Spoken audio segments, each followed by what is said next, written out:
Kita pun basuh. Boleh pahala. Pahala. Pasal apa? Pasal perintah agama ni suruh taharah. Tak?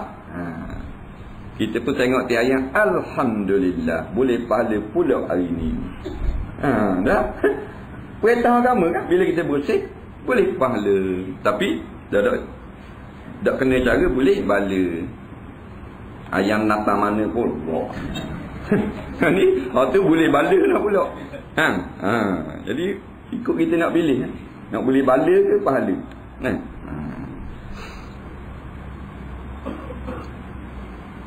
Masuk lembu orang dalam pagar, berok atas tanah, atas rupuk kita, atas ming. Nak kita pun hambak lembu. Ambil sekuk. Tak? Adik tak lembu dibuang apa semua. Perbuatan kita buang, dia panggil tahar. Nak menuntut bersih. Walaupun pada laman rumah, boleh pahala pula situ. Islam juga telah menjadikan bersuci daripada najis sebagai syarat sah sembahyang sama ada suci pada pakaian tubuh, badan atau tempat. Begitulah kalau kita belajar bab sembahyang nanti, di antara syarat sah sembahyang, suci pakaian daripada najis, suci tempat daripada najis, suci tubuh badan daripada najis. Kerana dengan adanya najis yang tidak dimaaf, menjadikan sembahyang kita itu tidak sah. Walaupun kita telah melakukan dengan ikhlas, kita lakukannya dengan tertib, dengan tamakninah, tetapi tidak basuh kaki pun kena tiap ayat, tidak diterima kerana tidak sah. Walau bagaimanapun pada waktu yang sama, Islam adalah agama yang memudahkan dan tidak menyusahkan. Ini yang kata agama Islam ni mudah. Dia tak mahu menyusahkan kita. Yuridullahu bikumul yusra wa la yuridu bikumul usra. Allah Ta'ala sentiasalah menghendaki bagi kamu sekalian kemudahan. Allah Ta'ala tidak sekali-kali nak menjadikan kepayahan bagi kamu. Dan apa yang telah dihukum, diperintahkan oleh Allah adalah perkara yang cukup mudah bagi hamba-hambanya. Tidak ada yang sukar. Oleh itu Islam memaafkan. Maaf ni dengan rahmat daripada Allah. Sesetengah najis yang susah untuk dihilangkan dan juga sukar untuk dipelihara diri daripada terkena padanya, bagi memudahkan manusia dan mengelakkan sebarang kesulitan daripada mereka. Di antara najis-najis yang telah kita kenali, ada pula najis-najis yang dimaafkan. Najis yang dimaafkan bukan makna suci. Dia tetap najis. Ya, najis tetap najis. Cuma dimaafkan hukumnya apabila ada pada kain umpamanya sah sembahyang. Apakala ada pada tubuh badan sah sembahyang. Apakala ada pada kaki sah kita tawaf. Itu maksud dimaaf. Najis tetap najis. Macam orang yang makan babi, makan bangkai ketika kebuluran. Bangkai tetap bangkai, dia tak jadi suci. Masih dimakan tu, makan bakar lah hukumnya. Cuma dimaafkan hukum, tidak dikenakan dosa ke atasnya, diangkat hukum haram sekadar mana dia darurat. Di antara najis-najis yang dimaafkan ialah, dia kata di antara. Bila sebut di antara makna banyak lagi lah. Bila di antara nak sebut sebahagian saja di sini. Dalam kitab-kitab fiqh lebih panjang tentang najis-najis yang dimaafkan. Satu, percikan air kencing yang terlalu sedikit yang tidak dapat dilihat oleh mata yang sihat penglihatannya apabila ia mengenai pakaian atau badan. Sama ada najis tersebut mughallazah, mukhaffafah atau mutawassithah. Yang pertama dia kata najis yang dimaaf, air kencing yang terkena kepada badan kita, kepada pakaian kita, kepada tempat sembahyang kita, tempat lalu kita. Sahih kena, tetapi terlalu kecil. Kecil setakat mana? Kalau mata yang pertengahan, dipanggil mata yang mu'tadil. Mata pertengahan ni mata biasalah. Mata dak kelabu. Mata dak terang sangat. Kalau mata terang sangat bukan mata pertengahan, mata cerah tu dipanggil. Dia duduk patah marang tu nampak pada baca surat khabar, pulau kapal. Faham? Tu dak acik tu. Dah. Mata biasalah, mata dak kelabu. Mata dak pakai cermin mata kerana kelabu. Ada juga orang pakai cermin mata kerana tak kelabu. Tak? Mata kita ni bukan kelabu, pasal nak jangok. Baik.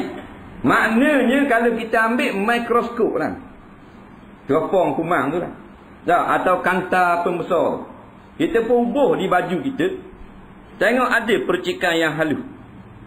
Jelas 2-3 titik nampak. Tapi bila kita alih kanta, tengok dengan mata biasa, mata yang cerah, tak nampak kerana halus. Walaupun air kecil babi, dia maaf. Tengok. Dah waktu tak usah tanya lah lain, mukhafafah mutawasitah lagi ringan. Tak? Ulama kata walau kana mughallazah, sekalipun mughallazah, air kecil anjing. Kita tengok air kecil anjing tu, dia kecil, kena di kain kita. Kita tengok tak nampak. Panggil orang lain tak nampak juga. Ambillah mikroskop, hak tersekurang kumang. Oh ada 10 titik halus-halus. Baru nampak. Kalau tangga tengok dengan seperang baru nampak, dia maaf. Tu kata. Kerana sukar. Dia tak sapa tangga tu agama siapa kena tengok dengan seperang roh nak. Gamanya nak semayang sejam tak habis hidup seperang. Jangan berlebih-lebihan, jangan melampau-lampau pada nak periksa tubuh badan ni. Ada orang dia cek ke ibu kaki saja, tapak kaki. Nak boleh kena semayang tu, kita belek ibu kaki. Ada penyakit ni. Orang lain tak payah akhir, tak belek ni ibu kaki. Belek. Lepas tu basuh mula. Tubik pada tanda apa, basuh mula pula. Belek, basuh mula. Siapa pecah ada tapak kaki, lebuk itu bahan dia air. Bahan dia ulat air tu. Tu doa-doa lalu akhirnya jadi penyakit waswas. Sekalipun najis mughallazah, tahi dia, tahi anjing, tahi babi, ngecik dia, jubah kita nak semayang. Tapi tengok mata tak nampak, ambil sekurang nampak. Dimaaf. Dimaaf maknanya sunat basuh. Tu faham. Bila dimaaf, sunat basuh. Nak basuh juga, sunat. Tak wajib. Yang kedua, darah, nanah, darah, lepas tu nanah, darah kutu anjing dan najis yang sedikit yang dibawa oleh lalat, selagi ia bukan perbuatan manusia dan bukan dengan sengaja.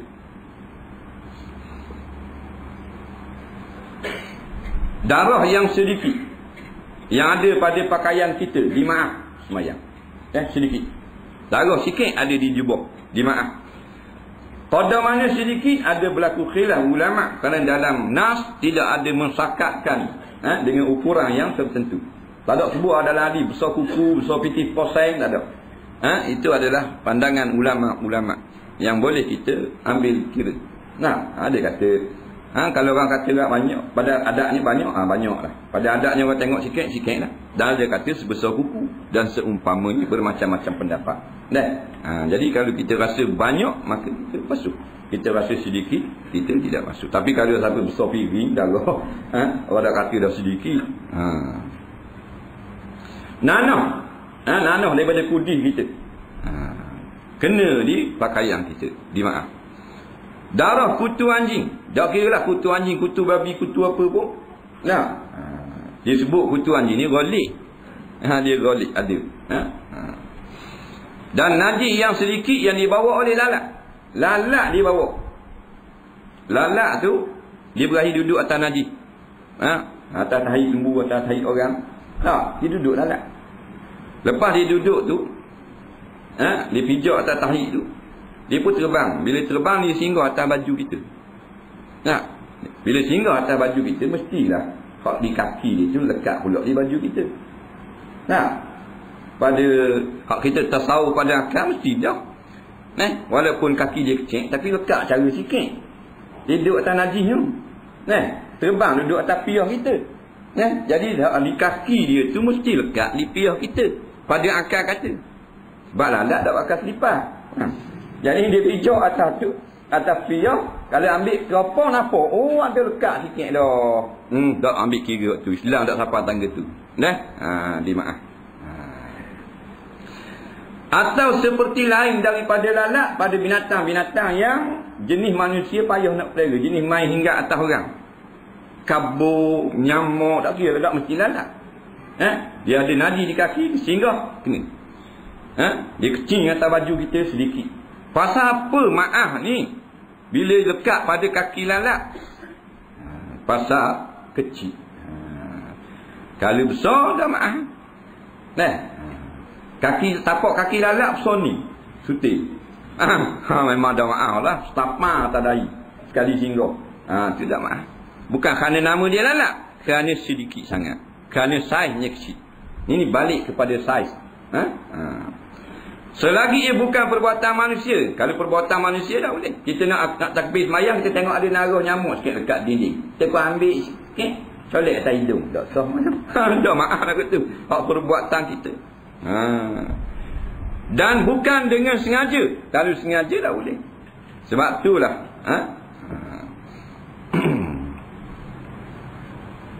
benda-benda yang lekat pada pakaian kita, kebanyakannya bukan kita sengaja. Ada sedikit pada jubah, sedikit pada baju, dimaaf. Walaupun benda itu sememangnya najis, tetapi hukumnya dimaaf kerana sedikit.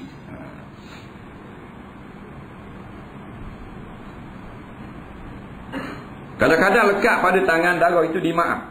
Seperti darah kita tengah semayang berasa nyamuk atas dahi, kita pun tebah gitu, pecah lah nyamuk tu, lekat lah atas dahi sikit, di tangan sikit. Darah tu dimaaf. Dimaaf sedikit. Kemudian lepas pada semayang, tangan tu kita tak ingat, kita celup pula dalam payang. Air tu tak sampai 2 kolah. Maka ada 2 pendapat ulama. Pendapat yang muktamad, yang difatwa dengan dia, menajiskan air tersebut kerana air sedikit. Dan pendapat yang satu lagi mengatakan dimaafkan juga kerana sedikit sangat pada tangan, tidak boleh mengubah. Bila dimaaf pada tangan dalam semayang, dimaaf pula bila kita tercelup di dalam air yang sedikit. Ini fatwa Syekh Ramli. Boleh beramal dengan ini.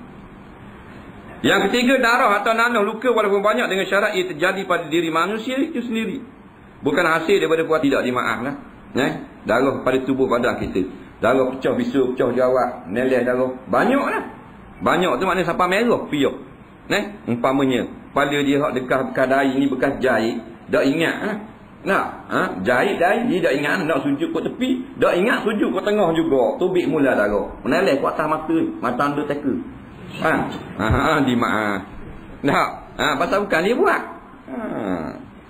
Sebab dia darah tanah luka walaupun banyak, kali. Yang keempat, tahi binatang yang mengenai biji-bijian ketika ia memijaknya. Binatang tu zaman dulu dia nak pijak apa-apa binatang, biji-bijian, dia guna binatang. Dia tak ada meseng zaman dulu. Dia jirit dengan lembu. Ambil lembu, ambil kubah, buat jirit butir, jirit gandum, jirit apa, nak suruh pecah kulit, pecah jerami. Dia guna lembu, guna apa? Maka dalam jirit, dalam cing. Dimaaf. Kena pada makanan kita tu. Dimaaf. Begitu juga tahi binatang ternakan yang mengenai susu ketika diperah dengan syarat najis tersebut tidak banyak hingga mengubah keadaan susu tersebut. Susu lembu, susu kambing, kita pun perah lah, bubuh dalam beledi. Dalam duk perah, dia kibah ekor pula dah lembu. Memanglah kalau kita perah kopek dia kibah ekor. Dia kibah ekor. Ekor dia tu kalau ada tahi ngecik masuk dalam beledi susu. Ada air kecing ngecik masuk dalam beledi susu. Kadang-kadang kan dia kibah, kadang-kadang dia tak kibah ekor, kita perah duduk diam. Kadang-kadang ekor dia gerak. Mana jadilah oi. Ngecik masuk dalam beledi, lelek tahi. Dimaaf, syarat sedikit. Jangan masuk besar, mana setengah kilo masuk dalam tu. Sedikit 2-3 titik tahi hijau tu masuk dalam susu. Kucai awak dono sudah lah. Jadi kata maaf. Dan bukan kitab ni sajalah, daripada kitab-kitab lain pun dimaaf juga. Daripada kerja-kerja memerah. Kerana sukar kita nak jaga. Sekarang ni mungkin ada meseng, dia tak masuk dah, dia pakai ambil dengan meseng. Jadi perah tangan, kalau tak mampu nak beli meseng, maka dimaaf. Belang-belang merah, belang-belang ngecik air kecing, belang-belang ngecik tahi dia. Dengan syarat, tidaklah sampai susu tu berubah jadi hijau. Lepas campur dengan tahi banyak. Tak boleh lah. Yang kelima, tahi ikan di dalam air selagi air tersebut tidak berubah. Tahi ikan. Di dalam kolam ada ikan. Dan ikan takkan nak berok atas darat, berok dari tu. Nah, kita pun nak ambil wuduk, celuplah kolam ikan, mandi junub dalam tu sekali dengan ikan. Nah, tak ada apalah, ada ikan sepak tak apa, bukan ikan pu. Mana? Ikan sepak, ikan kalu, ikan apa, ikan ini, ikan benda ni komersial ni, ikan talapia bela. Nah, tengok orang tak ada, dum kerja mandi junub kali tuan ikan. Nah, hukumnya walaupun ada tahi ikan dalam tu banyak ekor berok, masih lagi dimaaf. Boleh dibuat bersuci. Tak? Ataupun dalam kolah surah ada ikan masuk dalam. Dalam kolah surah, dalam zaman dulu kolah surah dia ada ikan. Ikan puyuh seekor, ikan kalu seekor, dia berok dalam kolah, kita boleh ambil wuduk. Nampak dia berok tu, perik berok. Dimaaf pasal sedikit. Dan dia pula jenis duduk dalam air. Tidaklah disyaratkan kita nak ambil, kena bersih dulu tahi ikan, kena ikan tu kena pindah dulu bagi ke lain, jadi menyusahlah pula. Selagi air itu tidak berubah. Tapi kalau air sampai berubah dah, umpama air sikit sangat ikan banyak, air sikit patah ikan, bila air itu lebih kurang maknanya tinggi setikai, ikan dalam 200 ekor berlebih kali, tak jadi jadi berubah pula tak, kerana sedikit sangat air. Begitu juga tahi burung pada tempat yang selalu ia berulang alik padanya tempat seperti kawasan tanah suci. Tahi burung yang berok, selalu berok lah. Kalau selalu ada dan ramai burung, maka bila berok atas baju kita, sah semayang. Tapi kalau tempat tu tak ada burung, hari tu ni masuk burung. Rumah kita umpama mana ada burung. Hari tu sekali kita duduk semayang, masuk burung. Terbang kemari-mari, berok atas kepala. Banyak lah. Tak maaf. Dan dia kata maaf, tepat hak ramai burung. Jenis itu burung. Macam dia kata seperti kawasan tanah suci. Mekah tak? Ya.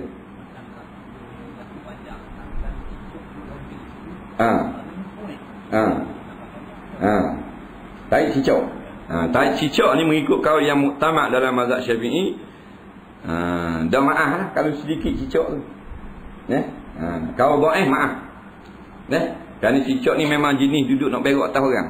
Jadi payah nak jaga. Kalau orang tak ada, dia tak berok. Dia pergi kat orang ada. Sebab tu sunat guna cicak. Itu kalau dhaif. Tapi boleh beramal. Tak ada apa-apa. Kalau muktamad kata tak cicak, kalau cicak tak ramai, dah maaf. Kena wajib kena basuh. Tapi kalau siapa pada hak banyak sukar kita nak jaga, sekali jatuh tahi dia 30 tin. Nak jaga kau ni cicak kurang-kurang ada 800 ekor. Nampak? Ramai. Dia panggil umum barual pula. Bala yang sukar yang meratai, maka mari hukum maaf dah pula. Tapi kalau seekor dua hidup di lapu, berok kena kita dah maaf. Dalam mazhab Syafi'i. Dalam mazhab lain macam mazhab satu pendapat dalam mazhab Maliki, ada tai cicak, nak jirit pun angkat tasbih. Kerana dia kata tai itu tidak macam tai binatang-binatang besar. Dia sama macam tai binatang kecil. Kawasan tanah suci Madinah dan Jami' Umawi, Masjid Umawi. Di kat Masjid Kucing ramai kan burung lah. Top-top penuh kali. Jadi terbang dia 300-400 ekor tu berok atas kepala. Kita pun semayang. Sudah semayang balik tengok ada tai burung pula dah. Atas piah tu 3-4 topok. Dimaaf dah lah. Pada saat ni beratus-ratus ekor. Melayu seekor. Seekor sunang kita nak jaga. Bila kepayahan lah kita nak istirahat, kita nak pelihara, maka mari hukum maaf. Ini adalah disebabkan umum balwa, musibah yang umum, yang ramai, yang meratai dan sukar untuk dipelihara daripadanya kerana ramai sangat. Batu cicak seekor dua dah maaf. Kalau siapa berenyok cok, maaf pula. Kemudian yang keenam, darah yang mengenai baju tukang daging sekiranya tidak banyak. Orang jenis main daging. Orang main daging kena sedikit darah. Dia jual daging, dia duduk lapah daging pada bajunya, sah semayang. Tapi tidak dimaaf kepada orang lain. Darah daging ngecik pada baju tukang roti canai. Dah maaf. Faham? Dia bukan main daging. Hanya orang yang bermain, orang yang apa benda ni? Buat kerja tu saja. Macam kita sebut sama dah.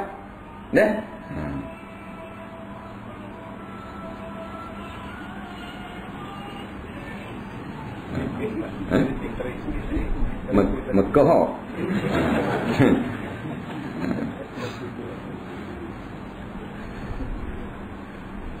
Kemudian orang yang main ikan pula ngecik darah ikan, maaf sedikit. Kita dah maaf lah. Tak. Kita nak semayang tengok darah ada 2-3 titik. Dah maaf wajib. Darah ikan, darah daging, darah ayam. Tapi orang hak sembelih ayam maaf ada sikit-sikit. Nah. Macam hak kita khabar gitu dah, orang liling maaf, bak liling, orang main nerak, orang tukar cap maaf, cap sedikit. Bila ambil wuduk. Tapi kalau orang main liling ada cap tangan, dah maaf pasal dia bukan ngecap. Dia lalu kat orang ngecap nitik se, dah maaf. Pasal dia main liling.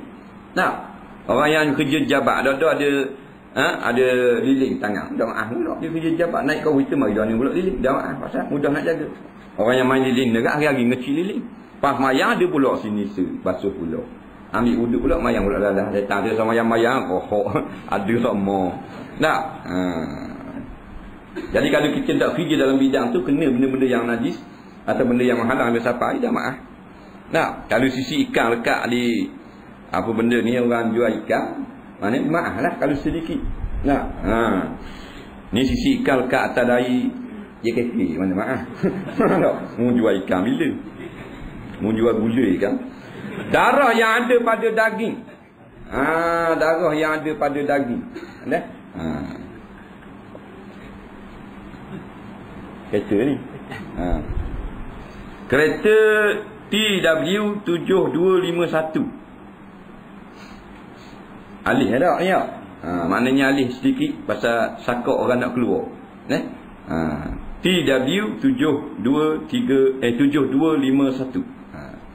Darah yang ada pada daging, mana darah tu kita basuh ada di daging sikit-sikit. Boh dalam gula maaf tu. Dah maaf ni tak basuh langsung, ambil belendek-belendek tabeng darah, ubur dalam perut. Baru dah maaf. Kan? Sedikit-sedikit di maaf.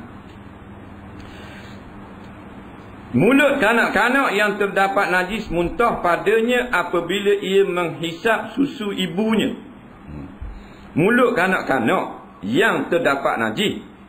Najis mana? Najis muntah padanya, pada mulut apabila ia kanak-kanak menghisap susu ibunya. Dia gitu.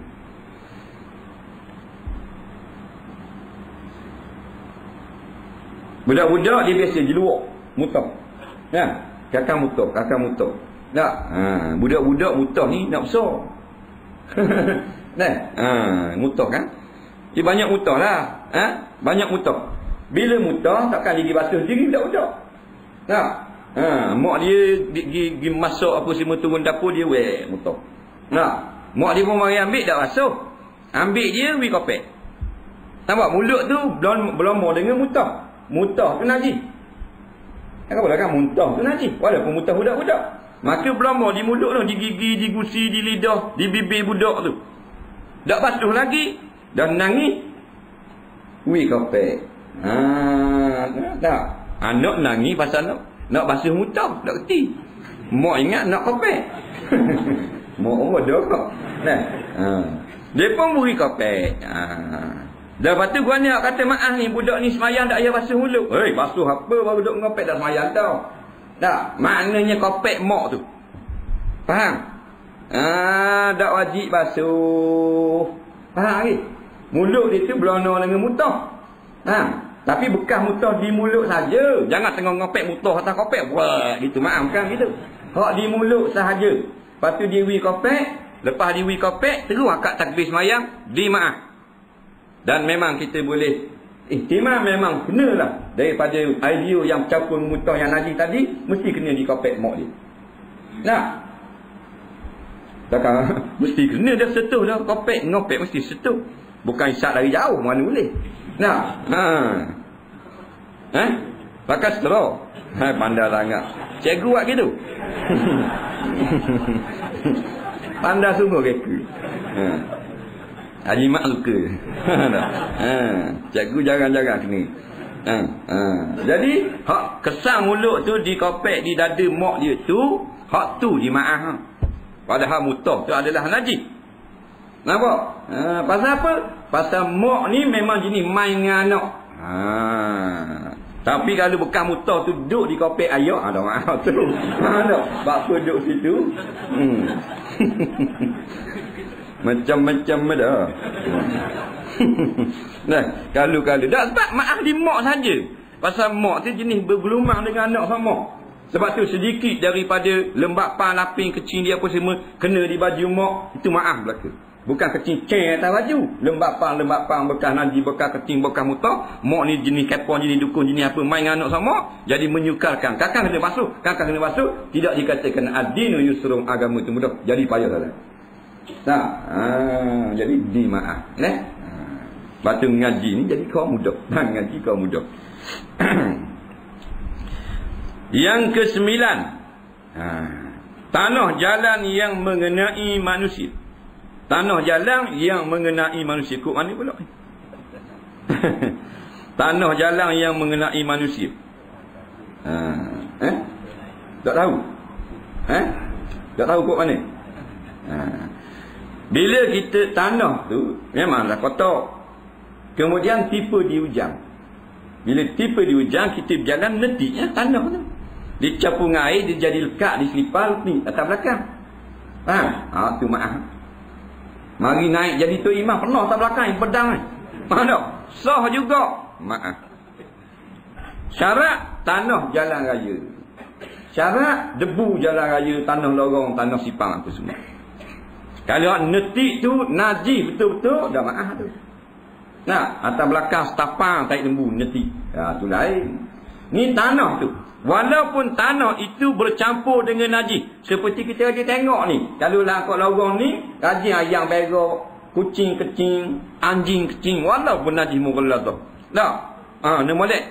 3 ekor anjing duduk main debu, duduk tengah tu, duduk geruling. Tengah-tengah malam. Tak? Esok hujan, kita lalu dengan basikal. Tak? Hujan lalu dengan basikal nak deras sikit pasal lewat dah. Nak pergi surat. Netik penuh atas belakang. Bekas kita lalu tu. Kerana tak ada magat. Pasal magat cabut. Habis kan bagi.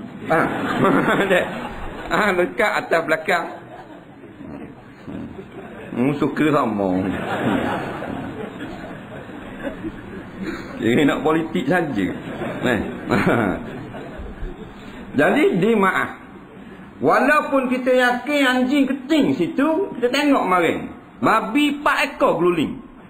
Ni nak khabar maaf. Selagi mana yang ngecik tu tidak nampak jelas, memang juzuk najis. Cuma kotoran daripada tanah. Kalau jelas dah yang ngecik tu memang ketulang najis, waktu tidak dimaaf. Dan netik dengan tayar basikal banyak lah. Jadi kalau netik dengan selipar, dia ada maaf ni. Pasal dia jadi kesukaran kalau kita nak pelera. Tak? Hujan kan? Ataupun maknanya debu tu, debu tanah tu, daripada tubuh anjing lekat di tubuh kita. Kita duduk atas wakah tu 3-4 orang, tunggu orang basah. Air semayang dia belakang dah marilah anjing sekor. Belagi turun pada bukit, sampai depan kita, dia kebah bulu dia. Kebuk. Terik dalam muka kita belakang debu. Nampak? Lelek kena habis atas wakah. Debu wakah dia kebah. Dah, lekat nampak? Kuning jadi. Bekas tanah bukit tu duduk di tubuh anjing, lekat pula tubuh kita. Maaf juga. Ataupun kita bakar makanan. Bakar makanan, makan makanan bakar ni. Ni panggil benda? Piling. Barbecue. Cikgu pandai lah. Dia berahi. Barbecue kau anda lah. Barbecue anjing view kau anda lah.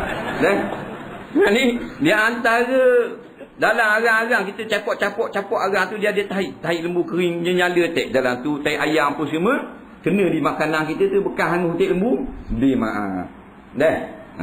Di maaf. Dah lalu tak susah makan. Cuba lain, di maaf. Yang ke-10, bangkai yang tidak mengalir darahnya atau yang tidak berdarah apabila terjatuh ke dalam sesuatu cecair seperti lalat, lebah dan semut, dengan syarat ia terjatuh dengan sendirinya, bukan dicampak, dan ia tidak mengubah keadaan cecair tersebut. Bangkai yang tidak mengalir. Bangkai ni bangkai hayawan yang tidak mengalir darahnya, maksudnya serangga. Sebab kalau mana tikus katak, dia darah mengalir. Kalau lipas atau kalau kerak kaki, dia tak tubik darah. Kabur tu kalau kita belah perut dia, tak tubik darah. Kalau ada darah pun dia lekik situ je. Dia tak neleh macam kita tikam tikus, neleh darah. Tu darah mengalir dia panggil. Faham? Katak kan, kalau kita kerak kaki dia, tubik darah, neleh. Tu darah yang mengalir. Ni maknanya binatang-binatang kecil. Kabu, kumbang, kuk pandar lah. Benda pun tedu sena. Benda cak-kerek. Jatuh dalam sesuatu yang cair. Lebah. Dia jatuh sendiri dan mati. Bila mati, kita buat tubik bangkai, air itu tidak najis. Kalau air itu dalam purung, dalam beledi, boleh buat ambil wuduk. Kalau dalam gelas, boleh minum. Dalam puyuk, boleh buat masuk. Itu mana maaf. Jangan kita ubuh. Kalau kita ubuh, tidak dimaaf. Kenapa? Kerana di situ bukanlah keringanan hukum pada orang yang sengaja melakukan. Contohnya dalam gelas ini ada semut tengah hidup ingat lagi. Kita nak buat air panas. Nak buh air panas, kita pun buh susu. Katakan. Tak buh susu. Gula tak boleh, gula tak ada, buh susu. Faham? Baru tu lepas buh susu, kita tuang air panas dah. Dah tuang susu, kambuh di susu. Kambuh di susu, semut 2-3 ekor bawah tu, kita tak nampak, tuang air panas. Atau tak ada susu, duk dia main lepak bawah ni, dia 3 ekor, kita ambil air panas, tuang tu. Dimaaf. Bukan kita buat. Tidak boleh kita buat ubuh dalam tu. Dia duduk dalam dah, tak apa. Kita tak sedar. Dia gitu. 3 ekor, tembok kaki tak kata. Kita buat tubik, boleh minum air. Faham? Yang kita ubuh ni gini. Kita ambil semua, buh dalam air panas. Cuma mampu, jadi bangkai. Buat tubik, air mutan najis. Tidak dimaaf. Dia gitu. Tu kita buat ubuh. Tapi siapa nak ubuh semut dalam air? Tak berlaku. Tak. Yang berlakunya gini. Kita buh air panas. Kita botol. Kemudian kita ambil gula. Di gula tu ada semut duduk atas gula. Kita tengok dah ada buh gok. Bila buh gok, dia panggil kita meletakkan semut ke dalam tu sampai mati jadi bakar, menajiskan air. Itu kita yang ubuh semut dari atas ke dalam. Bukan semut sajalah, segala benda lah. Boleh berlaku. Dimaaf kalau benda tu tidak ada darah mengalir, dia kecil dan menjadi bangkai. Kalau benda tu besar, tidak maaf. Dah maaf. Dalam air kopi, kita minum, tengok ada kaki katak duduk dalam. Dah maaf, jadi najis. Dalam gula, kait-kait dah makan, tengok bakal tikus ekor duduk dalam. Dah jadi nambah dalam sepinggang ni makan. Umpamanya. Pasal dia ada darah yang mengalir. Dia kira binatang besar. Tapi kalau tak mampu dalam tu, mampu luar. Maknanya bukan bangkai lagi dah. Masuk hidup, tubik hidup lagi. Walaupun tendang saka dah. Tak nama bakar lagi. Dimaaf. Walaupun tikus. Kita kucah air kopi dalam kolek. Keteng. Tikus duduk balah atas ni. Ini balah kan? Dia balah malam-malam. Berebut nak tengok bola. Jadi mu sepak, aku kejar mu sepak, bertebak jatuh dalam kolej kita. Kita pun tengok ekor cokeng ke waktu tubik. Waktu tubik tu mucat mati dulu. Maknanya dalam tu tak mati, maka tidak menajiskan air kopi kita, boleh minum. Dak gamuk sudah tak? Ya gopang itu ini dah. Minum air kopi abang buat. Tidak balik pula. Tapi kalau mati dah tu dia panggil maitah. Bila jadi maitah, diri dia telah menjadi najis. Dia menajiskan air pula. Tapi kalau dia tikus sekalipun dah hidup, tidak menajiskan. Yang menajiskan anjing dan babi. Jarang anjing masuk dalam golek. Dia gitu. Jadi kalau binatang-binatang dimasuk dalam makanan kita, dia hidup, dia tidak mati dah tu, tak apa, mudah. Kucing jalan-jalan masuk 12 kaki celup dalam ikan singgang. Tak ada apa-apa, ambat kucing cicah ikan singgang. Al-Bukhari dan lain meriwayatkan daripada Abu Hurairah bahawa Nabi SAW bersabda, apabila lalat terjatuh ke dalam bekas seorang kamu, maka hendaklah disilamkan semuanya, kemudian dibuangkannya. Kerana sesungguhnya pada salah satu sayapnya itu ada penawar, dan salah satu lagi mempunyai kuman, iaitu penyakit. Maksud sabda Nabi SAW ni, dalam air, sama ada air minum ataupun air tempayang kita yang tak sapa dua kolah, air dalam beldi, air dalam koleh, air dalam periuk, jatuh lalat. Jatuh lalat ni dia tergelang sebelah sayap. Nah, sebelah lagi dia cokeng tak tergelang. Jadi sayap ni Tuhan jadi kadang-kadang belah kanan dia ada penawar, belah racun, racun belah kiri. Kadang-kadang racun tu belah kiri dan belah kanan tu penawar. Nah, dan memang telah dibuat kajian oleh ulama-ulama, melihat di bawah mikroskop bahawanya ada sejenis kuman yang suka duduk pada sebelah saja sayap lalat.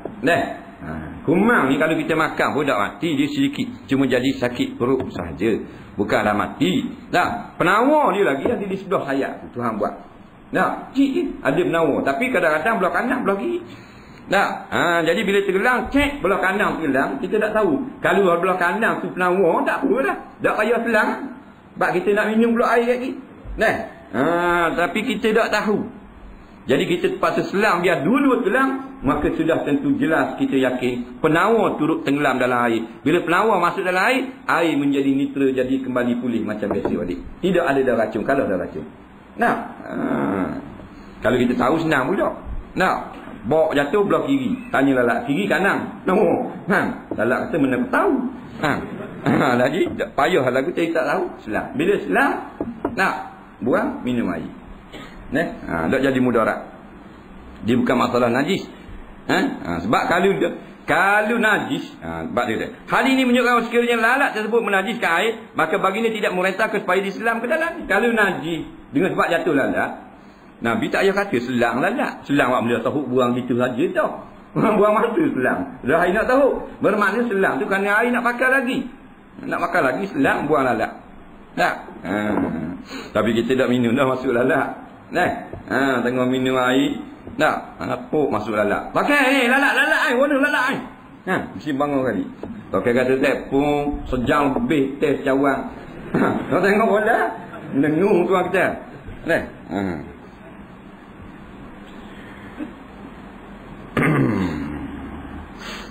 Begitulah juga hukum bangkai binatang lain yang darahnya tidak mengalir, nyamuk apa semua. Walau kita telang sekalipun dimaaf. Kaji kata telang lalat, nak naik mutuk, tung masuk mulut dalam mulut lalat. Mulut teranga. Teranga mulut-mulut, tak boleh wang isang. Masuk lalat, gok telang. Dia maaf. Tapi kita dengar dia makan lalat, tak boleh lah. Dia benda, fazurah, benda kotor. Tapi tertelang tak apa. Ia dikiaskan kepada hukum lalat sebenarnya yang jelas nahnya dalam hadis di atas tadi.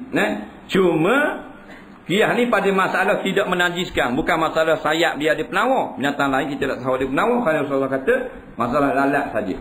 Sebelah kanan, sebelah sayap penawar, sebelah sayap lagi ada racun. Dia lagu tu. Madu lebah, dia ambil madu lebah, sarang buat daripada tai lembu. Dia buat sarang dengan tai lembu, dengan rupuk, dengan tanah, dengan tai binatang. Dia buat sarang. Jadi kering molek jadi sarang. Maka madu tu tepek di sarang. Tak mesti kena di najis. Di maaf tu. Tidak tadi nak makan madu, kalau basuh madu. Kalau ambil kan dia ambil tu lekat di sarang. Bukan dia botol dalam pokok lebah berbotol. Tepek di tai lembu tu. Tapi comel dah lah jadi sarang ni. Kita pun ambil madu tu. Buat dalam beledi dengan sarang-sarang tu dalam beledi. Sarang tu tai lembu, tai binatang, rupuk, tanah. Di maaf. Walaupun beladung dengan tai lembu. Lelek-lelek dia ambil tai lembu. Tak, kering dia buat sarang. Habis masalah najis. Istinja dan adab-adabnya. Kita masuk. Bab istinja dan adab-adabnya. Belajar bab istinja pula malam ni. Arti istinja ialah menghilangkan najis atau mengurangkannya daripada tempat keluar kencing atau air besar. Dia hukumnya ada kalanya wajib. Maknanya bila dia kata istinja ini iaitu kita menghilangkan najis seperti kita basuh dengan air dengan sebab kencing berak, dia panggil istinja. Basuh dengan air. Atau mengurangkannya seperti kita guna batu. Guna batu, guna tisu, guna kain, guna benda yang kasar. Hal tu dipanggil bukan menghilangkan seluruh najis, mengurangkan, menghilangkan air najis, cuma ada kesan-kesan najis saja. Jadi menggunakan batu dipanggil istijmar. Istijmar. Kalau istijmar apa maknanya? Kita bersuci menggunakan batu atau benda yang seumpama batu. Istinja di umum. Istinja ini hanyalah pada perkara-perkara yang membatalkan akan wudu dengan sebab keluar ni. Kalau keluar itu tidak membatalkan wudu, maka tidak dikatakan istinja. Walaupun yang keluar itu najis, kita bersih benda tu daripada tempat keluar, tapi tidak membatalkan wudu, bukan istinja tu. Contoh seperti kudih kita bisu, kita kat siku keluar nanah, kita pun ambil air basuh bila nak semayang, orang istinja. Sebab apa? Sebab keluar nanah tu tak membatalkan wudu. Jadi maknanya membatalkan wudu, keluar daripada dubur dan kubur, membatalkan wudu. Jadi maksud istinja basuh cing, basuh berak lah.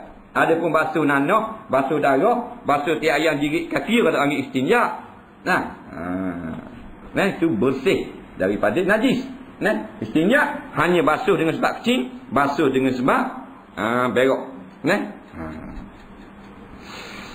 Hukumnya wajib, dan jikalau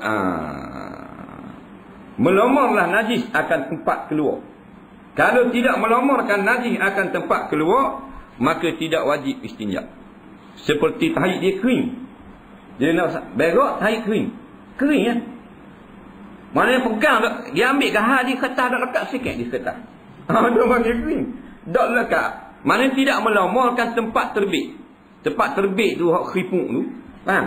Kalau kita berak biasanya tepi tu lah dia lekat najis. Tak, dubur tu, bulatan dubur tu, hak tu lah yang kita wajib basuh, bukan kita basuh tahi kita.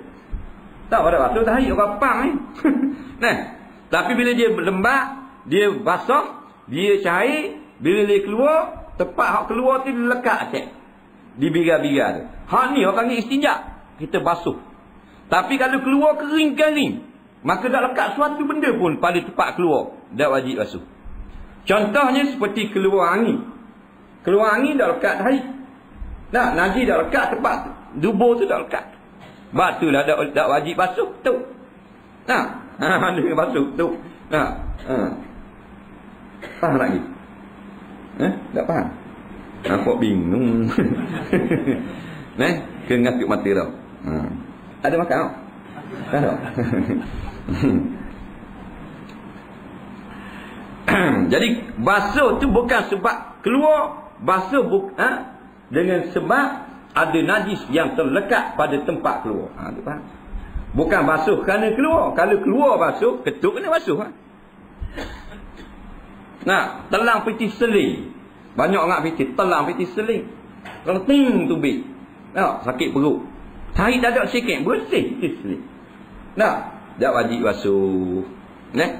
Keluar batu karang, kut saluran kecil. Ting tu bit, stokor batu karang, bersih molek-molek ada, kering garing. Tengok di mucung pistol tak ada benda air benda, tak wajib basuh. Wuduk batal. Bab batal keluar satu daripada dua kemaluan. Nak basuh juga biar kering pun pandang mung dah. Nak khabar hukum. Batu kali basuh di tempat-tempat lain keluar darah kok hidung, keluar darah kok gusi, keluar darah kok siku, orang panggil istinja, orang panggil basuh najis. Perkataan istinja diambil dari perkataan najah, iaitu selamat dan terhindar daripada penyakit, atau diambil dari perkataan najwah, itu tanah yang tinggi, atau daripada perkataan najwu, iaitu sesuatu yang terkeluar daripada dubur. Ia dinamakan istinja di sisi syarak kerana orang yang istinja berusaha untuk melepaskan dirinya daripada sesuatu yang menyakitkan. Pada kebiasaannya ia dilakukan di tempat yang tertutup seperti ke belakang tanah yang tinggi dan seumpamanya. Hukumnya istinja adalah wajib. Tapi wajib ini Muwassa' dia panggil. Wajib yang diluaskan waktunya. Walaupun kita kecil dah berak dah, tak wajib lagi basuh. Melainkan bila kita nak buat benda yang perlu kepada basuh berak, basuh kecil, baru ketika itu wajib basuh. Tak basuh, dosa. Dia gitu. Macam semayang zuhur. Bila masuk waktu semayang zuhur pukul 1.30 katakan, maka kita pula ada satu kewajipan datang. Tadi tak ada lagi. 1.29 tak ada wajib mari. 1.30 mari satu wajib duduk atas kok kita. Sebab tu dia panggil mukallaf kita. Orang yang diberatkan dengan kewajipan-kewajipan agama. 1.30 masuk ke zuhur, kita tak ada uzur, datang satu kewajipan. Apa wajib? Sembahyang zuhur.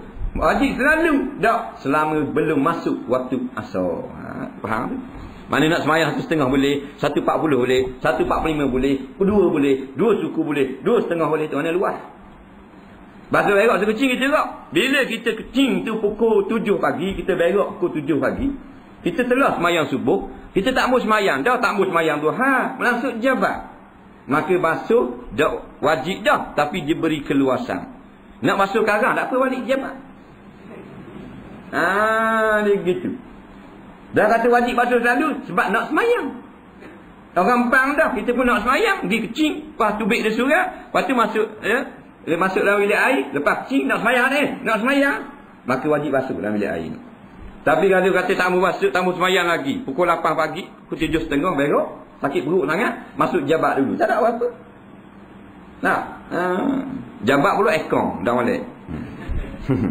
Buat tak tahu dah Karang balik baru basuh, tak ada masalah. Dah guna gitu. Sakau. Dah basuh selalu sunat, boleh pahala. Orang yang segera kepada kesucian, pahala lebih. Hukumnya adalah wajib. Belajar jadi wajib juga. Wajib basuh berak, basuh kecil wajib. Tapi tak sempurna basuh berak, basuh kecil, melainkan dengan ngaji, dengan pergi dengar, dengan pergi surah. Baru sempurna. Maka pergi surah jadi wajib. Dia gitu pula. Ma la yatimul wajibu illa bihi fahuwa wajib. Benda sesuatu yang tidak sempurna satu kewajipan, melainkan dengan dia, maka dia turut pula menjadi wajib. Tidak sempurna basuh berak, basuh kecil, melainkan pergi belajar, pergi dengar sungguh-sungguh bab-bab seperti ini, maka dengar tu jadi wajib dah pula. Sebab itulah mana-mana ada orang, bila ada orang mari ngajar, dia belum lagi lepas ilmu fardu ain, seperti ilmu tentang taharah ni, dia tak mau dengar, maka dia berdosa kerana meninggalkan yang wajib. Dah mesti turun dengar atas flat tak apa, dia boleh dengar. Tidak mesti turun. Nak dengar. Ada orang dia nak mari tengok ramai sangat, duduk atas flat. Bagus. Alhamdulillah. Tuhan tanda doa. Orang ni dia masuk dalam mustami'. Dia nak dengar. Supaya dia senang nak beramal suatu hari nanti. Jadi mudah.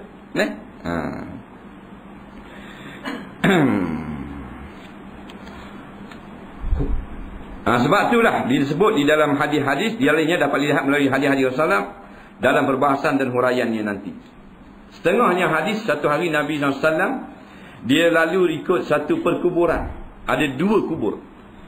Nabi kata innahuma yu'adzabani fala yu'adzabani min kibari. Dia ini sedang kena azab, mayat ni. Nabi dengar ni dalam kubur sedang kena azab. Sahabat tak dengar. Nabi boleh dengar. Menolong, bertepik nolong sekali. Nabi kata kedua mayat sekarang ini kena azab ni, kena seksa kubur ni. Tetapi keduanya kena seksa kubur bukan sebab merokok, menyambung, berzina, bunuh orang, judi, minum arak. Tak. Wa amma ahaduhuma yamshi fil ardi bin namimah.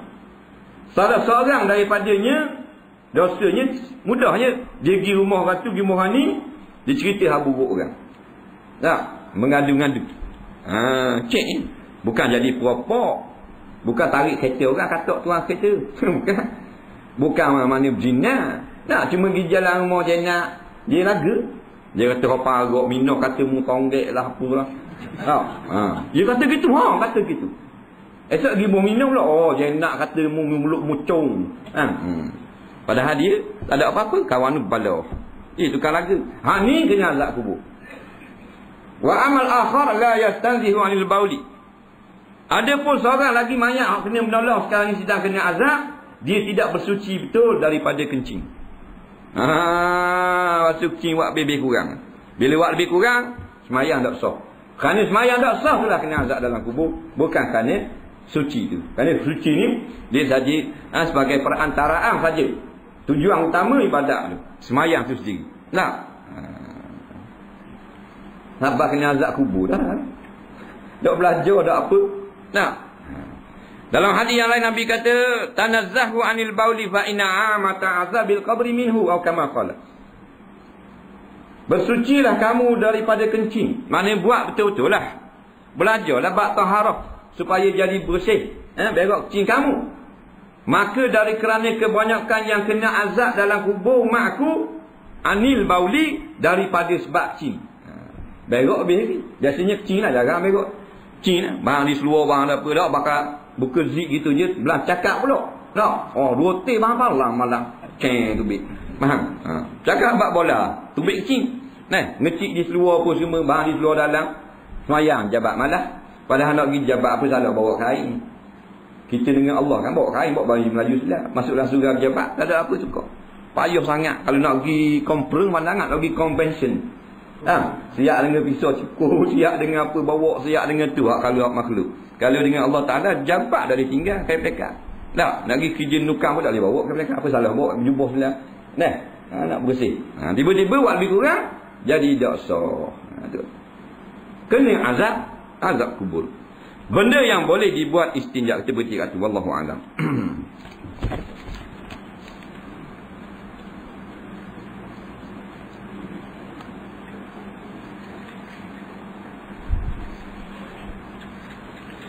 Bolehkah mufarakah tetapi imam itu tidak jahil dan tidak fasik? Tujuan nak cepat, takut lewat pergi tempat mendengar atau tempat lain. Minta keterangan tentang sejarah bola. Ada setengah ustaz kata haram, minta penjelasan.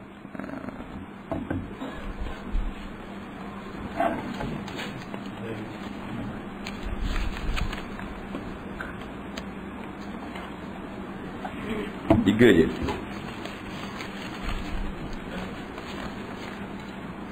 Ni 2. Baik, dia kata, bolehkah dia kata nak mufarakah? Mana mufarakah nak cerai daripada iman, nak semayang, nak berhenti dulu. Nak berhenti awal lah. Bukan kerana imam fasik, bukan kerana imam jahil. Yang sebenarnya kita berhenti awal ni tak mesti imam tu fasik. Tak mesti imam fasik, tak mesti imam tu jahil. Kadang-kadang imam tu buat benda yang salah. Imam warak sangat pergi buat benda yang salah. Kita mufarakah. Mufarakah ni makna kita asalnya mesti semayang berjemaah dengan niat menjadi makmum, nak jadi mufarakah. Kemudian kita niat dalam hati, aku semayang seorang diri, aku tidak mengikut imam, atau aku bercerai daripada imam. Ini daripada pandangan-pandangan ulama. Hadirkan dalam hati kita mana bila lagu tu imam rakaat, kita dah ada rakaat, ataupun kita boleh rakaat dulu pada imam, sebab kita telah pun keluar daripada mengikut imam, walaupun duduk dalam saf dengan sebab tujuan-tujuan tertentu. Tidak ada tujuan makruh. Saja-saja ni apa rakaat. Apa rakaat? Saja kali. Dia gitu. Ni dia kata nak cepat pergi ke satu tempat. Contoh dia tu nak pergi tempat dengar atau tempat ikut pandang lah. Dia boleh kita mufarakah. Kalau kita ada nak cepat, tapi biarlah benda-benda yang penting, seperti ketinggalan daripada rakam musafir, ataupun dia naik bas, dia pun semayang, berhenti tengah jalan, di romping mana-mana, semayang, ikut orang yang lewat, ada orang kapal, dia ingat ke orang dalam bas tu. Dah tengok dia bas naik. Sudah kerja, takkan nak tunggu imam baca panjang. Imam driver naik, start enjin bas, dia pun mesti nak cepat, takut tinggal di bas. Niat mufarakah, semayang deras, buat orang wajib saja. Faham? Boleh. Niat mufarakah tu. Dan ada ulama mengatakan boleh niat mufarakah kalau kita sakit perut lah. Sakit perut ataupun uzur, pening kepala, nak pitang apa semua. Kalau lambat sangat semayang imam, boleh jadi rebah apa semua. Kita pun niat mufarakah, semayang cepat-cepat, salam, duduk berehat. Tak, dibolehkan. Minta keterangan tentang sejarah bola. Dah uti tu sejarah bola. Kena tanya ahli bola. Nak, ada setengah start kata haram. Memang pun ada orang kata haram, ada kata tak haram. Tak. Ada kata tendang kepala Sayyidina Husin. Macam-macam pandangan. Jadi yang jelasnya ulama-ulama sebagaimana yang difatwakan di sebelah apa benda ni, tanah-tanah Arab, ulama-ulama yang muktabar dalam fatwa-fatwa mereka itu mengatakan main bola ini bukan haram. Tidak haram. Ini pandangan, sebahagian pandangan. Tak haram. Yang haram tu tinggal semayang, tak mendedahkan aurat, berjudi, bertaruh dan sebagainya, itu haram. Memang berlaku tendang kepala tu orang Yahudi tu. Tapi bukanlah bola. Mungkinlah boleh orang kaitkan bola bermula daripada situ. Tak, tapi kita main bola bukan kita niat tendang kepala sausing.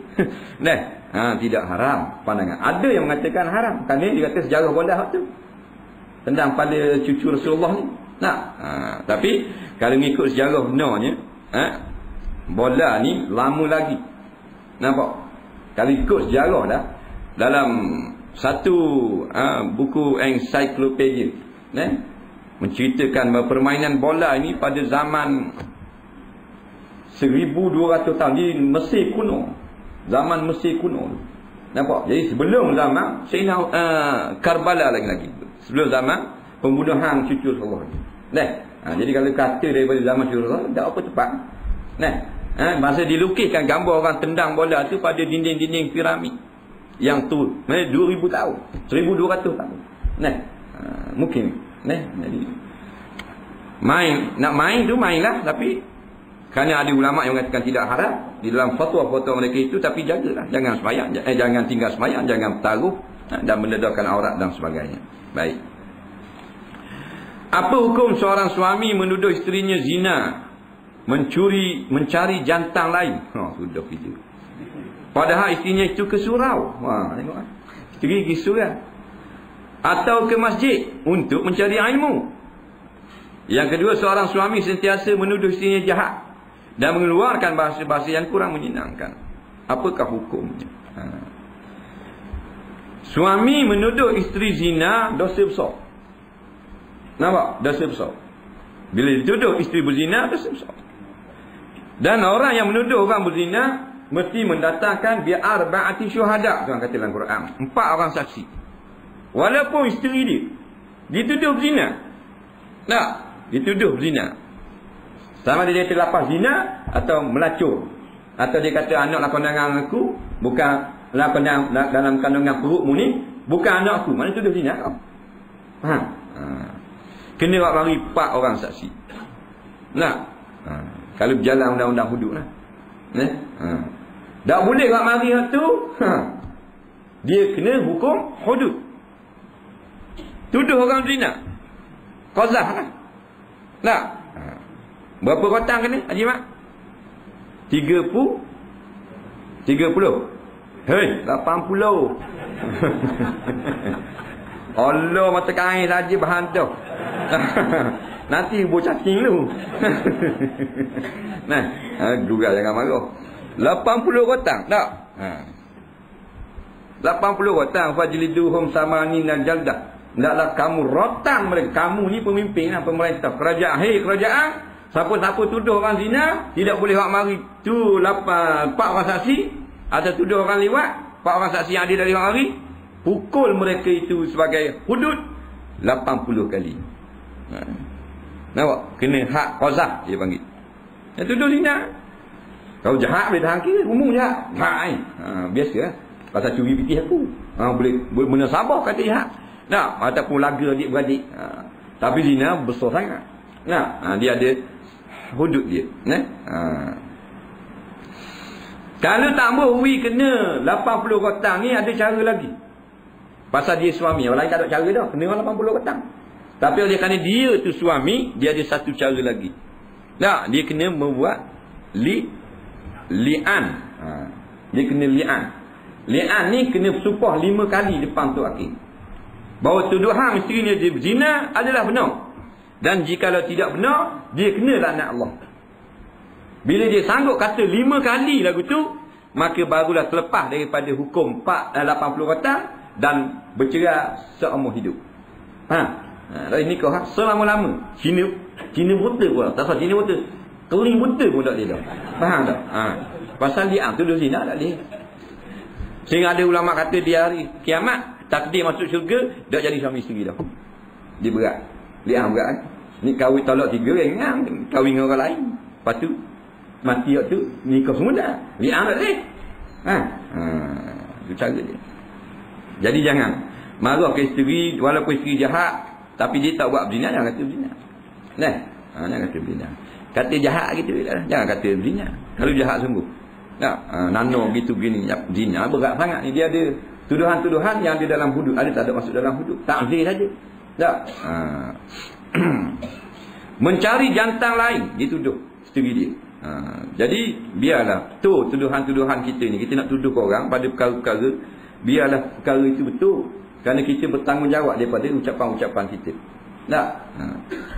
Siti Aisyah dituduh zina. Jadi tuduh-tuduh orang ni perangai Yahudi. Dia yang cocok orang Arab Jahiliah. Hak Mekah ni kita bawa cerita Siti Aisyah berzina. Tukang cocok Yahudi. Jadi fitnah ni hebatnya Yahudi. Dia pandai buat fitnah. Allah Ta'ala sebut dalam Quran, walladzina yu'zunal mu'minina wal mu'minati bighairi maktasabu faqad ihtamalu butana wa isman mubina. Orang-orang yang menyakiti akan orang-orang yang beriman. Tak. Menyakiti ni masuk dalam menuduh benda-benda yang berat seperti ni. Tak. Tuduh orang tanpa bukti. Maka dia telah mengerjakan satu perkara keji, dosa. Nampak? Di sisi Allah Taala dia adalah telah melakukan satu kekejian. Dan dosa yang sangat terang. Kita masuk dengan tuduhan-tuduhan seperti itu. Balasannya neraka jahanam. Katakan dia dalam dunia ni, dia terlepas, tak ada undang-undang hudud pun, tak ada apa. Dia tuduh je orang. Dia tak terlepas di akhirat. Kan hak dituduh tu walaupun isteri dia orang beriman kau. Innal ladzina fatanul mu'minina wal mu'minat thumma lam yattabu falahum adzabu jahannam wa lahum adzabul hariq. Tak. Orang-orang yang melakukan fitnah, melempar fitnah kepada orang beriman, laki-laki atau perempuan, maka sabit bagi mereka ini, iaitulah api neraka jahanam. Mereka terbakar di dalamnya nanti. Padahal isterinya pergi surau atau masjid. Ini masalah. Kerana nak marahnya sangat, tak, dia tuduh bukan-bukan. Kerana sakit hati, kerana deki, tubik benda-benda yang tidak benar. Seorang suami sentiasa menuduh isterinya jahat dan mengeluarkan bahasa yang kurang menyenangkan. Kurang menyenangkan, bahasa yang kesat lah. Dia sebab itulah isteri ni, dia kadang-kadang sebab isteri. Kadang-kadang memang suami itu mulut jahat. Sikit je keluar jahat dah. Tapi ada isteri yang jenis dia ni, kalau kita tegur, kita larang, suami larang, tak ada apa. Kata jadilah, macam kata lagi. Dia gitu. Suami kata jadilah, penipala ni balik kerja ni, penipala ni mu duduk bereng benda, jadilah. Mana kalau gitu pun dapur naik duduk main buah dah. Ni dia tunggu lagi. Ni jenis perangai perempuan. Bodoh. Bukan hal sini ingat lain. Dia teruk lagi. Tubik kan. Natang ni tak kerti bahasa. Tubik. Betul tak? Ke tak betul? Ada kat berlaku gitu. Dia teruk lagi. Setan kata lawang meh. Mu ada mulut kau. Ngap. Tak lagi. Nampak? Ni buat kerah muka. Mata lembu nak makan ni. Tak ada apa. Tunggu lagi tubik lah. Tak, bahasa tak erti bahasa munyak. Bukan bodoh. Kan aku penipal dia panggang apa yang dia awal. Batok berekor lah, macam-macam lah. Kalau tergantung lah. Kalau luar, pecah luar lah. Nampak stupid lah. Jadi kadang-kadang sebab dia. Sebab suami ni jenis mana. Sebab tu dia tak bela anak. Perempuan ni jenis lembut dan keras. Lembut tapi keras. Kalau dia tengok perempuan lembut tapi keras. Lembut dia kalau jalan lakon-lakon jatuh lakon berbau. Ada agak macam tu. Jalan lambat tubik pintu kereta tu gege macam umur 200 tahun. Nak tubik pintu kereta, akak barang lambat itu tapi keras. Jangan dia kata hak tu. Kalau kita muka ni pula tawah di mulut. Motor macam anak usang. Kan? Kadang-kadang sebab ada kat suami, dia jenis dia lah. Salah sikit pun maki hamu tau. Kadang-kadang sebab perempuan tidak pandai. Kita ada suami dia ni, kalau tegak lagi, memang tubik abah uduh. Kalau dia lari, tak tubik dah. Jadi kita faham suami kita, bila kita faham suami kita. Jadi kita jaga dia. Jangan bersiapa lagak. Dia dosa, kita dosa. Sama-sama boleh dosa. Tapi setengah tu suami tak betul. Tak ada kira. Permulaan tu lalu dah. Maki hamu carut dah. InsyaAllah. Jadi, kena nasihat lah, nasihat. Kita yang nasihat, kau dia marah. Orang-orang yang disegang lah. Anak beranak dia apa semua. Dia tahu kau dia marah pula. Sabar lah nak buat apa ni. Sabar pun tak sabar dah start. Tak kenang dah. Tak kenang tak rasa. Bersusah. Berlambak dia jatah 2-3 lari dia hati. Mana tak ada masalah. Dah mudah kenal sangat. Suruh sabar tak mau sabar. Tak kenal tak sesuai dah. Tak serasi dah apa semua. Boleh pasal. Seorang perempuan. Dia tak serasi dalam usaha suami dia. Dia pun jumpa Rasulullah. Dia nak minta putus. Nabi kata mu nak upah dia. Dia pun beri kebun. Tebuh talak. Suami dia tu. Dia bukan kata jahat sangat. Cuma tak kenal. Tak seronok duduk sama. Maka boleh dengan tebuh talak. Maka mungkin jodoh yang akan datang ini lebih barakah, lebih baik daripada dia ada. Dan dia pula suami mungkin akan berkahwin dengan isteri yang akan sesuai dengan dia juga. Wallahu subhanahu wa ta'ala a'lam. Soalan tak ada ni bawa minggu depan. Bismillahirrahmanirrahim. Alhamdulillahirabbil alamin.